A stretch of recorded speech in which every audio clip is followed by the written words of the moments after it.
Welcome back. You see a row of tyres there. What I want to do today is have a bit of a talk about putting the spare or a spare tyre on the bonnet. Now on my 88 I've got the typical base plate with these Z brackets and these obviously the bolts that come with it.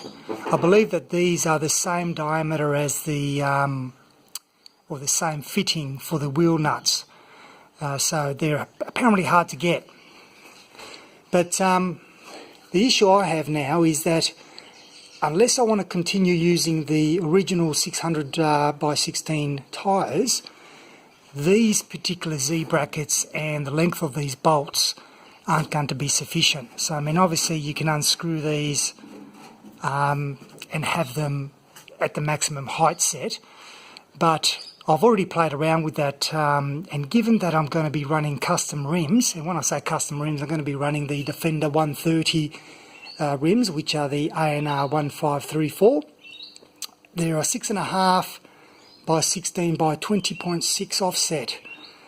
So effectively that means they're kind of a deep dish, and I'll explain why that's an issue when it comes to mounting these.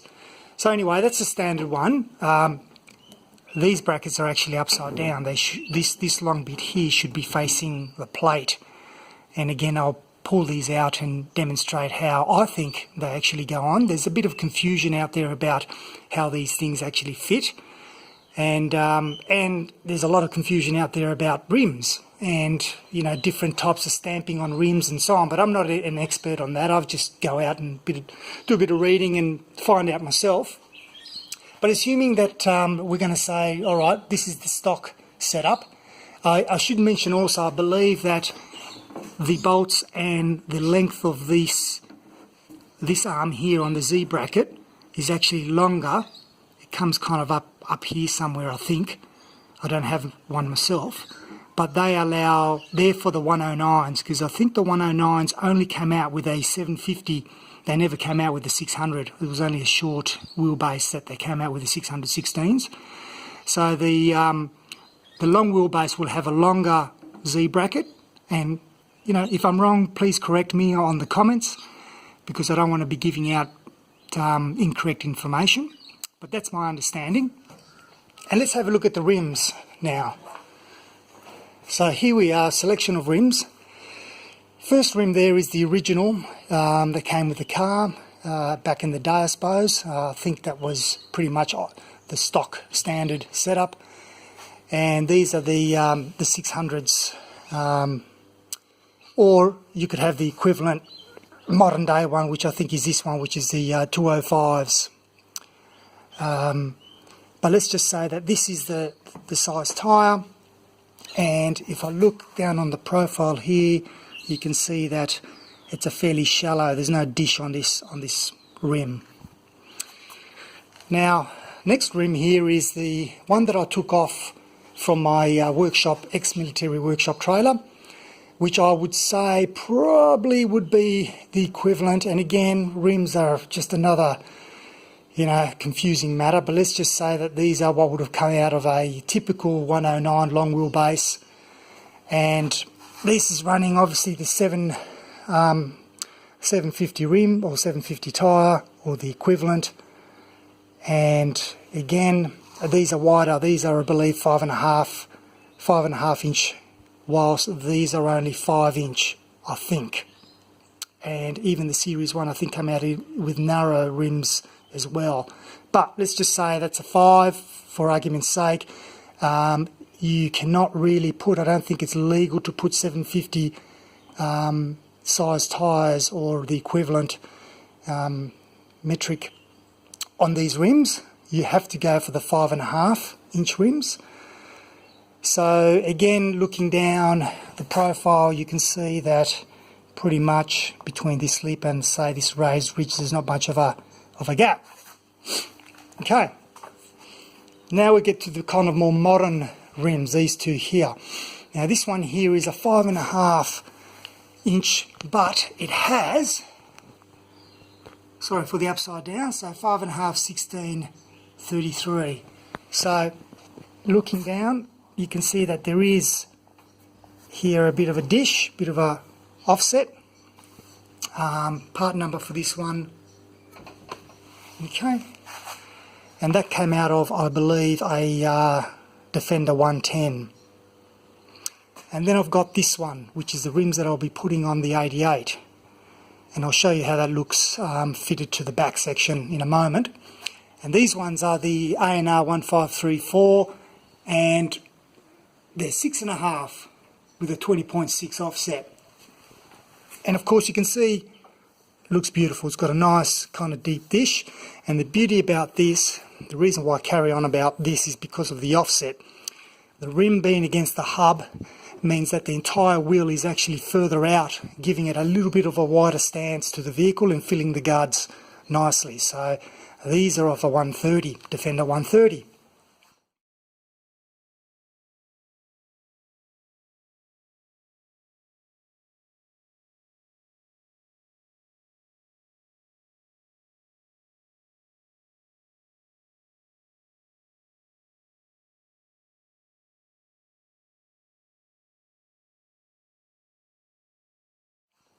So what does this mean in terms of putting it on the bonnet?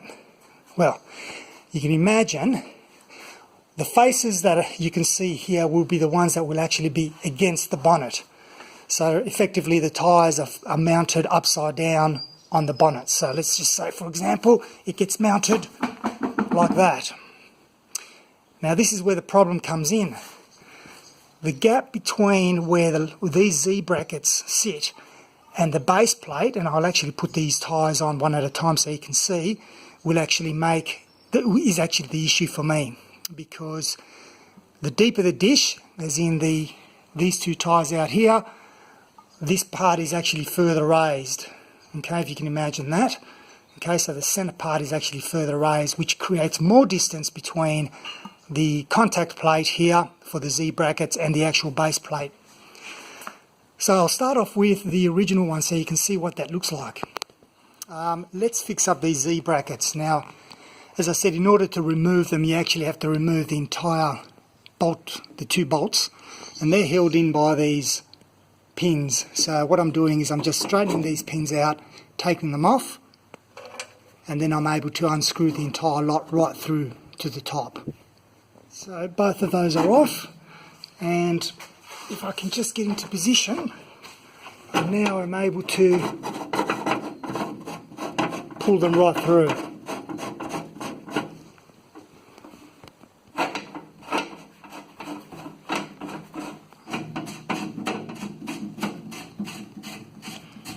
You can see there that I've added already a little bit of copper slip to prevent corrosion setting in.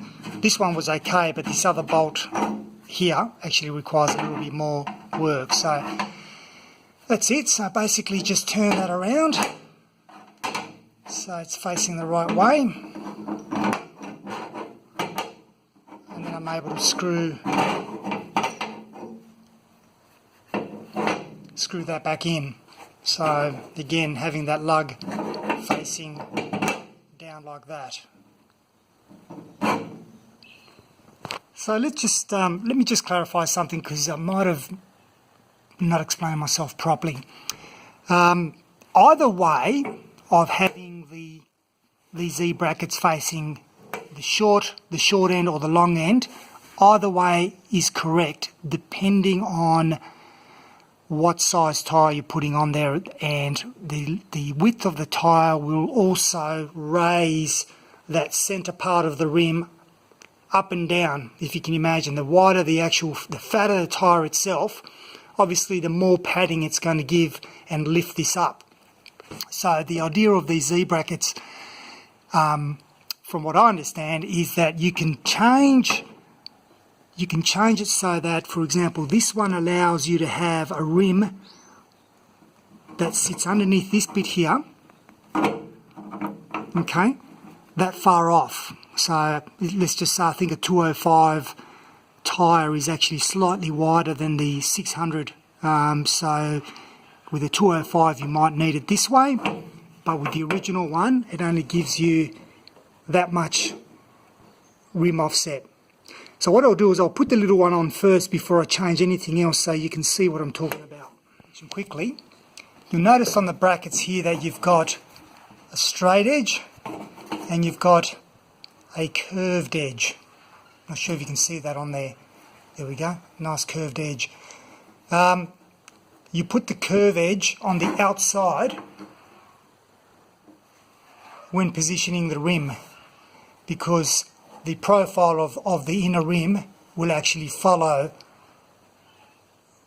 that profile here.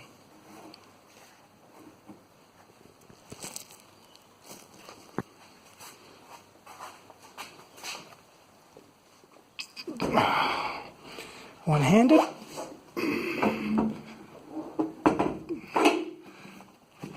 Okay, so what I'll try to do is do this, and of course I've moved the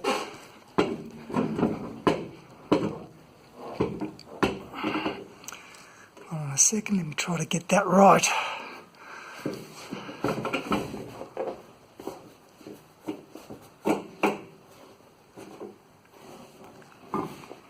Okay, can you see how the profile of those Z brackets actually match the profile as I'm sitting the rim onto the base? Okay, so distance between this surface area here, which the bracket's going to lie, and the base plate is pretty minimal. You can see I can just fit my finger between the two there. Now this then allows you to put that like that. You see how that actually sits quite nicely. It's like horizontal there. So by tightening this bracket down, it'll put pressure on this clamp. It's got pressure on the back here and pressure on the front, so it acts as a bit of a bridge. And excuse me, I don't know the technical terms, but that's how I imagine it. All right, so you can see how the bottom leg here does not touch the plate. So if you screw that in, what will happen is the bracket will start to turn and twist, and it'll actually put a lot of strain directly on the bracket hole itself, or the Z bracket hole itself, but also incorrectly putting pressure to secure this wheel. So you can see the difference there. That's actually how it should be, not like that. Now some people also think that these little lugs should go into the wheel, into the holes here, the stud holes, but they don't. They actually hold on to the bracket there. Anyway, that's how I think, from doing lots of reading on this subject, that's how I think it should be securely tied. So what I'm going to do is I'm going to turn this bracket around so it's the same as that one. Right, so I've actually tightened this bolt here loosely. I'm just leaving that undone because I'm going to be taking the tyre off to demonstrate the other rims. But you can see here already how that's kind of sitting nicely, given the profile of this rim and the size of the tyre. And in terms of how it sits and looks, pretty much like that. And in terms of visibility,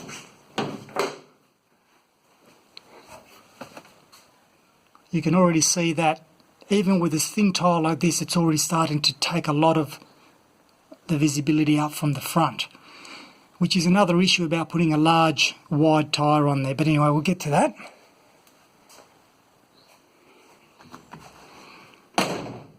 Right, so that is with the smaller 600 or the 205 rubber on there, and with the original clamps in place. I'm going to now put the others, and you can see what the issue is when you're starting to fit custom or different types of rims and wheel thicknesses.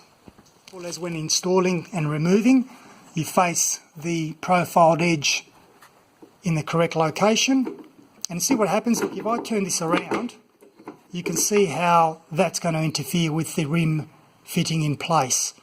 if you don't have that profiled edge there. So fit it like that, and then it's easy to take out.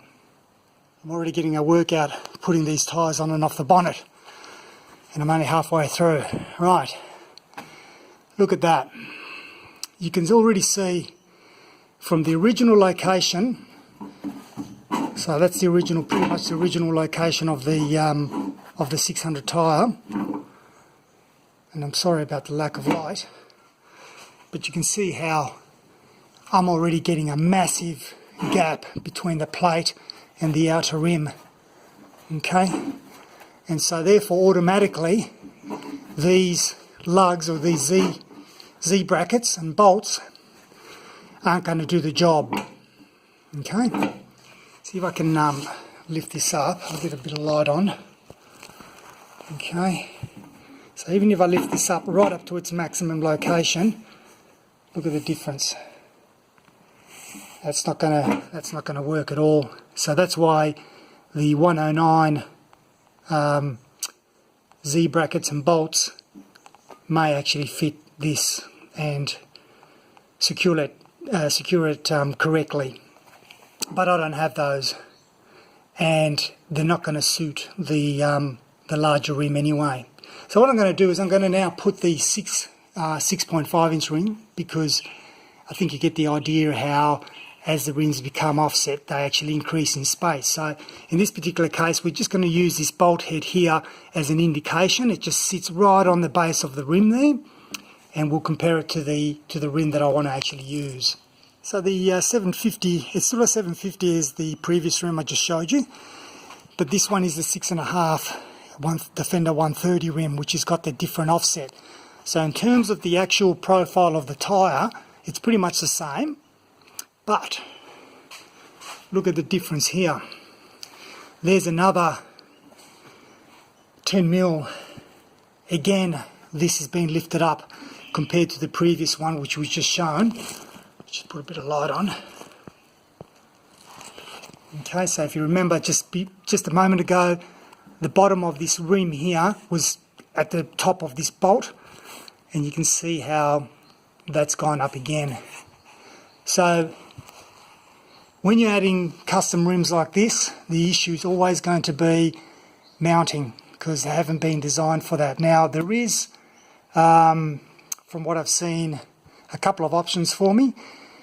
There is the Defender 110 or the Defender bracket that I may be able to do something with or copy, which is effectively just a dish, a plate that sits on the top with a brace that comes underneath, and these two bolts, can go through it and therefore pushes a whole rim down. I like that idea, so I might be able to do something there. Or the other option is to buy the military lightweight strap. So effectively it straps having little brackets on three edge, so one on this side and two on the other side here on each side, and it comes up and joins in the middle, and you've got the tie down here or the buckle that creates the tension. Now I don't like that because it means I'm going to have to drill on the bonnet, and so what I'm going to do is I'm going to go with the custom plate option first and see whether or not that works. But again, there is the other issue. We talked about visibility, and if I was to compare now with this one, I'll just move things out of the way. You can see how bulky that is.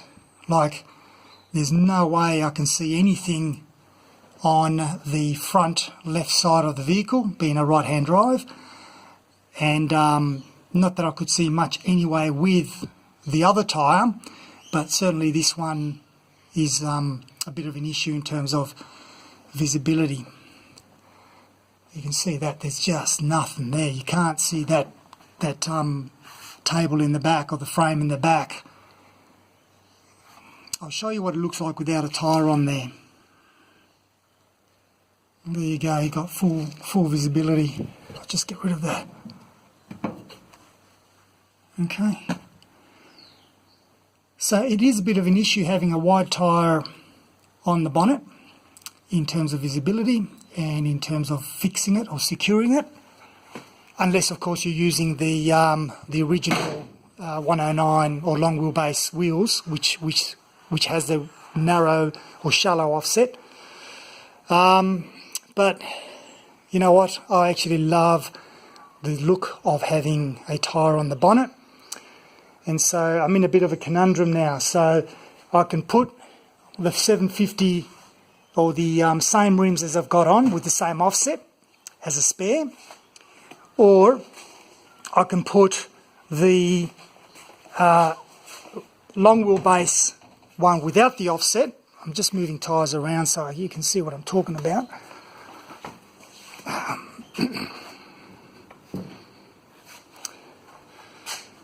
So the options are, really I can't keep that one because the diameter, rolling diameter, is different to the 750.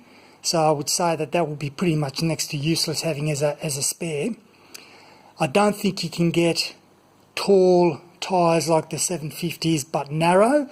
I don't think they exist, because that would be an option, kind of like a modern vehicle where they've got the same rolling diameter but they're super skinny spare wheels. So these really are the two options. What I'm doing is putting that in, getting a set of 109 Z brackets, if they're even available. I don't even know if you can get them anymore, or making my own bracket. But if I'm going to be making my own bracket, then I might as well just put this one in, because it makes no difference to visibility whichever way I go.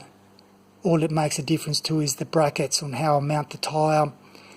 And so realistically I should be going with that. But the biggest gripe I have, or the biggest concern I have at the moment, is visibility. Now if you guys are running spare tyres on your bonnet and you've been doing so for a while and you've got the experience in how it is to drive with a tyre on a bonnet, please let me know. Maybe I'm making a big issue out of nothing by thinking that it's going to affect visibility that much. Maybe it's just something I've got to get used to. But certainly I do want to be running a tyre that is the same rolling diameter but also the same offset, because you can imagine if you had a flat and I had to put this one on, that would be actually further inset compared to the 650. And yes, even though it might be for a short drive, because I mean after all a spare tyre should only be used until you get the main one repaired, I figure, well, again, I might as well just stick to the original one. So there it is. This is about as much as I know about spare wheels or rims, tyres and mounting contact points on here, on the bonnet. So appreciate any feedback or any comments you may have about this. It'll help me make a final decision. But as I said, I think what I'll be probably doing is going with the original, or not the original, with the same rim and tyre as I am for the rest of the other four. And while I've got you here, I might as well show you a little mod that I've made. I'll put in this secure latch here, and effectively I bolted those in. I'll open the bonnet so you can see what I've done inside. And the receiver is actually off the seat base. So I didn't actually buy anything specifically, I just had a spare one, so I've used it, and I've just basically bolted it through to the other side. So that's not going anywhere, and I can tell you what, I had to measure 50 times before drilling, because obviously I didn't want to get into, and I'll put some light on again, I needed to be careful that the bottom runners weren't going to actually hit the plate, the mounting plate. And the top one here, there it is there. What I've used is I've actually then, yes, it is a bit of a hack job that I did there, but I've bent the profile and then pop riveted those two ends in. Okay, and it does a bloody beautiful job. And then I've got this with the rubber mounting, so when it sits on there, it's actually not hitting the chrome rim. So that seems to be doing the job. But of course, I'm only going to be putting that in when I've got the car parked in a public area. While it's at home and while I'm driving around, won't be bothered putting that in.